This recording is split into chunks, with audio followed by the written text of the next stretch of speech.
Yung yaw-yaw. Yung yaw-yaw, o pinipilahan. Sana all pinipilahan. Masarap siya kasi pinipilahan.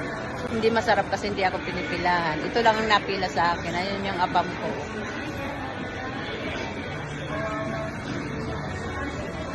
Sarap siguro to. Kanina pa sila nakapila. Ayan o, nakapila pa sila o. Yaw-yaw. Ice cream. Bagong bukas na ice cream. Yun, makikita to sa ano? Sa SM Bikutan. Sa SM Bikutan to.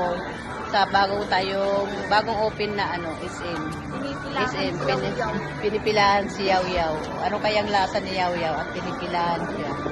Sana all pinipilahan. Sana all pinipilahan. Iba talaga pag masarap. Ako masarap lang ako magmahal. Nahiya sila to. Ayan o, ayun o, ayun o. Ayun yung dalawa kong binata o nahihiya sila. Kapal daw na mukha ng mama niya. Sila yung nahihiya. Nahihiya sila sa pinagagawa. Eh di bali ito, hindi ito kasi sanay ito sa vlog. Vlogger din yan kasi. TikTokers o. I-follow nyo siya sa TikTok. Axel Rose Mendoza. Yan. Mapapawaw kayo sa kanyang mga TikTok. Tayo nandito po. Mapapawaw kayo sa TikTok niya. TikTokers yan. Nasa 600,000 ang kanyang followers sa TikTok. Diba?